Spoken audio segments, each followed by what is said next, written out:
खाना बन गया क्या? थोड़ा सा नमक और डाल दें। चावल अभी तक उबले कि नहीं? इन सब बातों को जब इंग्लिश में कहना होता है तो हमें कुछ समझ में नहीं आता। इसलिए आज आपके लिए मैं एक ऐसा स्पेसिफिक सेशन लेकर आई हूं जहां पर आप लोग सीखेंगे कि किचन में हम कौन-कौन से सेंटेंसेस को यूज कर सकते हैं, ऐसे सेंटेंसेस जो हमारी डेली लाइफ में हमारे बहुत काम आएंगे। तो चलिए बिना किसी देरी के शुरुआत करते हैं अपने आज के सेशन की। अगर आप लोगों को ये सीरीज पसंद आ रही है तो चैनल को सब्सक्राइब कर लें और शेयर जरूर कर दें अपने सभी दोस्तों के साथ, क्योंकि इंग्लिश सब इंप्रूव करना चाहते हैं। Let's get started. आप सभी का स्वागत करते हुए बढ़ते हैं आगे। सबसे पहले हम लोग सीखेंगे वो सेंटेंसेस जो खाना बनाते हुए, मतलब कुक करते हुए या खाने की प्रिपरेशन करते हुए हम लोग जनरली बोलते हैं, जैसे कि I am chopping the vegetables. यानी कि जब कभी भी आप लोग सब्जी चॉप करते हैं, सब्जियां काटते हैं, उसको इंग्लिश में अगर हमें कहना हो मैं सब्जियां काट रहा हूं या काट रही हूं, तो इंग्लिश में कैसे बोलेंगे? मैं हिंदी बोलूंगी, आप लोग इंग्लिश बोलना, ठीक है? I am chopping the vegetables. Vegetables, vegetable नहीं बोलेंगे, ठीक है? चूल्हे पर चावल उबल रहे हैं, इंग्लिश में कैसे बोलेंगे? The rice is boiling on the stove. मेरे साथ रिपीट करें, the rice is boiling on the stove. Okay क्या आप करी को चला सकते हैं? जैसे बोलते हैं ना कि सब्जी चला देना थोड़ी सी, है ना? अगर इस बात को इंग्लिश में कहना है तो कैसे बोलेंगे? कैन यू स्टिर द करी? कैन यू स्टिर द करी? Please repeat after me. क्या आप करी चला सकते हैं, सब्जी चला सकते हैं? कैसे बोलेंगे? कैन यू स्टिर द करी प्लीज। ओके थोड़ा सा नमक डालो, यानी कि थोड़ा सा नमक और ऐड कर दो। इस बात को इंग्लिश में कैसे बोलेंगे? थोड़ा सा नमक, add a pinch of salt. What should we say? Add a pinch of salt. Okay gas बंद करना मत भूलना, ये हमेशा मम्मा आपको बोलती हैं। चाय बनाई, दूध बॉईल किया तो हमेशा बोलती थी ना, अरे गैस बंद करना मत भूल जाना, है ना? उसको इंग्लिश में कैसे बोलेंगे? Don't forget to turn off the gas. बंद करने को टर्न ऑफ कहते हैं, ठीक है? क्या बोलेंगे? Don't forget to turn off the gas. Okay everyone, ये फर्स्ट स्लाइड था। आगे पहुंचो जरा। अगर हमें कहना है तेल बहुत ज्यादा गर्म हो गया है तो कैसे बोलेंगे? आप इंग्लिश में बोलना, मैं हिंदी में बोलती हूं। तेल बहुत ज्यादा गर्म हो गया है। Very nice. इसे 10 मिनट तक धीमी आंच पर पकने दो। इसे 10 मिनट तक धीमी आंच पर पकने दो। लेट इट सिमर, धीरे धीरे पकने को सिमर कहते हैं। Let it simmer for 10 minutes please. Good one. मैं आटा गूंथ रहा हूं या रही हूं। गूंथने को इंग्लिश में नीडिंग बोलते हैं, और आटा गूंथा हुआ जो आटा होता है उसको इंग्लिश में डो बोल देते हैं। आटा गूंथना नीडिंग होता है, और आटा गूंथ के जो बना आटा लगा है जिससे रोटी बना के, मतलब पेड़े बना के रोटी बनाते हैं, उसको डो कहते हैं। I am kneading the dough. क्या बोलेंगे? I am kneading the dough. क्या हमारे पास हल्दी पाउडर है? मिर्ची पाउडर, धनिया पाउडर, जो भी आपको बोलना है वो आप कैसे बोलेंगे? Do we have turmeric powder? Do we have chilli powder? Do we have, धनिया को क्या बोलते हैं? Coriander powder. ओके मैं चाय बना रहा हूं या रही हूं। क्या आपको चाहिए? जैसे आप, हम लोग जनरली बोल देते हैं कि भाई मैं चाय बना रही हूं, किसी को चाहिए? कोई और पिएगा? उसको इंग्लिश में कैसे बोलेंगे?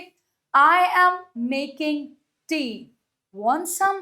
तुमको चाहिए थोड़ा सा? Do you want some? तो डू यू वांट सम भी बोल सकते हैं, और simply want some, do you want some भी बोल सकते हैं। तुमको भी चाहिए क्या?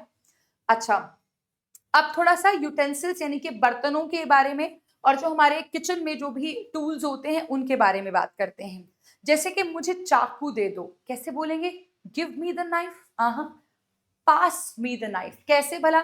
अच्छा अगर तुम्हारे पास है, छोटे बच्चे के पास है, तो आपने उसको लेकर रख लिया, बट अगर मैं भी यूज कर रही हूं नाइफ और आप मुझसे मांग रहे हैं कि नाइफ दे दो, और आपको भी यूज करना है, मेरे को भी यूज करना है, तो मैं क्या बोलूंगी?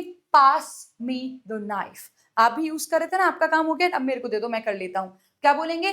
पास मी द नाइफ प्लीज। क्या बोलेंगे? पास मी द नाइफ। ओके अच्छा बेलन कहाँ है? बेलन को इंग्लिश में कहते हैं रोलिंग पिन। क्या बोलते हैं? Rolling pin. अब चकले को इंग्लिश में क्या कहते हैं, ये आप लोग मुझे कमेंट सेक्शन में बताना। क्या बोलेंगे? बेलन कहाँ है को क्या बोलेंगे इंग्लिश में? Where is the rolling pin, ठीक है, क्या बोलेंगे, where is the rolling pin. अच्छा, चम्मच जमीन पर गिर गया, ये तो हमारे सबके घरों में होता है कि चम्मच उठाया गिर गया धड़ाम से, है ना, कैसे बोलेंगे, चम्मच जमीन पर गिर गया, the spoon fell on the floor, the spoon fell on the floor, ठीक है, खुद से गिर जाना फेल होता है। अच्छा जी, रात के खाने के बाद बर्तन धो देना, मम्मी बोलती होती है, कई बार लड़कियों ने तो बहुत बार सुना होगा ये ना, कि अपना खाना खा के बर्तन धो देना एक बार ही जरूर शाम को सबके।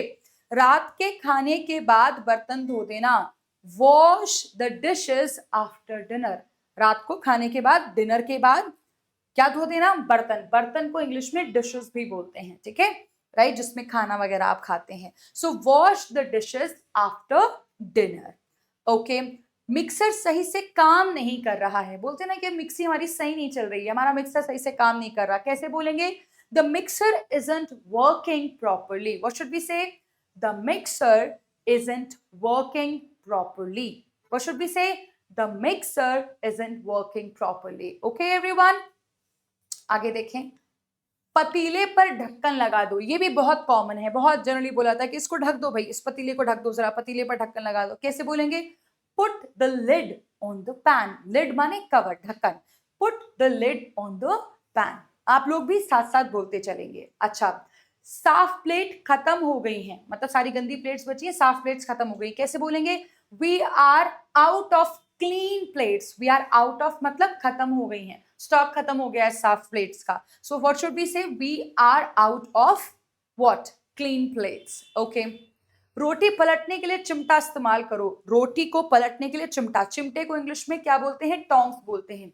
यूज द टोंग्स, और ऐसे पलटने को फ्लिप कहते हैं, use the tongs to flip the roti और चपाती, ठीक है, use the tongs to flip the roti और चपाती, है ना बेटा।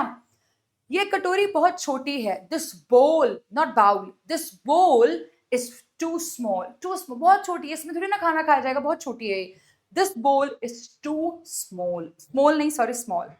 ओके, मुझे एक बड़ा पतीला चाहिए, I need a bigger saucepan, पतीला इज सॉसपेन, ठीक है, बड़ा पतीला चाहिए, बड़ा बर्तन चाहिए मतलब काम करने के लिए, ठीक है, I need a bigger saucepan. Okay, अच्छा, अब क्लीनिंग और स्टोरेज से जुड़े हुए कुछ सेंटेंसेस हैं, इनको देखते हैं। किचन का काउंटर साफ कर दो, वो जो स्लैब होता है ना पूरा, ठीक है, उसके लिए बोल रहे हैं, किचन का काउंटर साफ कर दो, वाइप द किचन काउंटर, ठीक है, किचन काउंटर वो स्लैब साफ कर दो पूरा। अच्छा, बचा हुआ खाना फ्रिज में रख दो, बचा हुआ को इंग्लिश में कहते हैं left over, put the left overs in the fridge, बचा हुआ, put the left overs in the fridge, repeat after me, put the left overs in the fridge. Okay, खाना खुला मत छोड़ो, don't leave the food uncovered, खुला मतलब ढककर रखो खाने को, खुला मत छोड़ो, बिना ढका नहीं रखना है, so don't leave the food uncovered. अच्छा, सिंक गंदे बर्तनों से भरा है, पूरे सिंक में गंदे बर्तन है, कैसे बोलेंगे इस बात को, the sink is full of dirty utensils, या डर्टी डिशेस भी बोल सकते हैं, डर्टी यूटेंसिल्स और डर्टी डिशेस भी बोल सकते हैं, ठीक है। छिलके डस्टबिन में फेंको, छिलकों को इंग्लिश में पील बोलते हैं, किसी भी चीज का छिलका हो, आलू का छिलका, सेब का छिलका, संतरे का छिलका, छिलके पील्स होते हैं, सो हम क्या बोलेंगे, throw the peels in the dustbin, क्या बोलेंगे, throw the peels in the dustbin. आगे देखो, माइक्रोवेव साफ करो, बहुत गंदा हो गया है, clean the microwave, it's messy और इट्स वेरी डर्टी, ठीक है, राइट, सॉसी भी बोल सकते हैं क्योंकि थोड़ा वो जाता है ना ऑयली ऑयली चिकना, ठीक है, उसके लिए यूज कर सकते हैं अगर कहना है तो। वेल, माइक्रोवेव साफ करो, clean the microwave, it's messy और इट्स डर्टी, ठीक है। अच्छा, क्या तुमने दाल भिगो दी थी, दाल भिगो दी, राजमा भिगो दिया, चने भिगो दिए, बोलते हैं ना ऐसे, तो इसको इंग्लिश में कैसे बोलेंगे, did you soak the lentils, दाल और राजमा चिकपी जो भी बोलना है, ठीक है, वो किडनी बीन्स बोलते हैं राजमा को, और जो चना होता है काबुली चना उसको इंग्लिश में चिकपी बोलते हैं, ठीक है। तो किडनी बीन्स या चिकपी या लेंटिल्स, अगर दाल जो भी भिगोना है वो आपने भिगो दिया क्या, उसको कैसे बोलेंगे, did you soak the lentils. अच्छा, दूध फिर से उबाल कर गिर गया, दूध फिर से उबल कर गिर गया। अच्छा, मतलब एज इन कि जैसे दूध बॉईल कर रहे थे और दूध बॉईल करके गिर गया, मतलब ज्यादा उबल गया, एक तरीके से आपने दूध बॉईल किया और वो बिखर गया, ठीक है, जैसे बॉईल करके बिखर जाता है दूध। सो दूध फिर से उबल कर गिर गया, मतलब दूध उबल गया। तो अगर दूध उबल गया तो कैसे बोलेंगे? The milk boiled over. एक बार फिर से ऐसा हुआ, दूसरी बार आपने दूध उबाल दिया तो अगेन लगाएंगे, ठीक है, द मिल्क बॉइल्ड ओवर और the milk boiled over again, एक बार फिर से उबल गया दूध, बिखर बिखर गया मतलब उबल के, है ना। अच्छा, डिब्बे पर अच्छे से लेबल लगा दो कि ये दाल है, ये चीनी है, ये है, ये है। क्या बोलेंगे? Label the containers. अच्छे से लगा, अच्छे से बोलना चाह रहे हैं तो प्रॉपरली बोल देंगे, और लेबल द कंटेनर्स, सिंपल। अच्छा, छींटों से बचने के लिए ढक्कन का इस्तेमाल करें। तो अगर हमें छींटों से बचना है, जैसे कई बार सब्जी बनाते हैं तो सब्जी में से भी छींटे आने लग जाते हैं, तो छींटों को इंग्लिश में स्प्लैश बोलते हैं। पानी के छींटे हो या किसी के भी छींटे हो, क्या बोलते हैं? स्प्लैश बोलते हैं। Use the lid. ढक्कन का इस्तेमाल करें छींटों से बचने के लिए, क्या बोलेंगे? Use the lid to avoid splashers. Splashers मतलब छींटे, ठीक है। Okay, so this was the session, I hope you guys have enjoyed it. जितने भी लोग किचन में काम करते हैं, या बच्चे हैं या बड़े हैं, आप सभी के लिए सेशन बेहद इंपॉर्टेंट रहा होगा। मुझे पूरी उम्मीद है अगर आप ऐसे ही अपनी वोकैबुलरी को, स्पोकन इंग्लिश को और अपनी रीडिंग को इम्प्रूव करना चाहते हैं, तो आप सभी स्टूडेंट्स जो हैं इस चैनल को सब्सक्राइब जरूर कर लेना, ठीक है। ऐसी वीडियोस आप लोग को जरूर मिलती रहेंगी। आपने देखा होगा ये आज 10th पार्ट था, हम लोग 30 फ्री वीडियोस आप लोग को प्रोवाइड करने वाले हैं आपके स्पोकन इंग्लिश को इम्प्रूव करने के लिए। आज 10th वीडियो था, अगर आपने इसके पहले वीडियोस नहीं देखे हैं तो आप सभी देख सकते हैं। Thank you so much, have a beautiful day. कोई और सजेशन है, कुछ और आप लोगों को चाहिए, किसी स्पेसिफिक वीडियो, किसी स्पेसिफिक टॉपिक पर अगर आप कोई वीडियो चाहते हैं, let me know in the comment section, I will make the video. Thank you.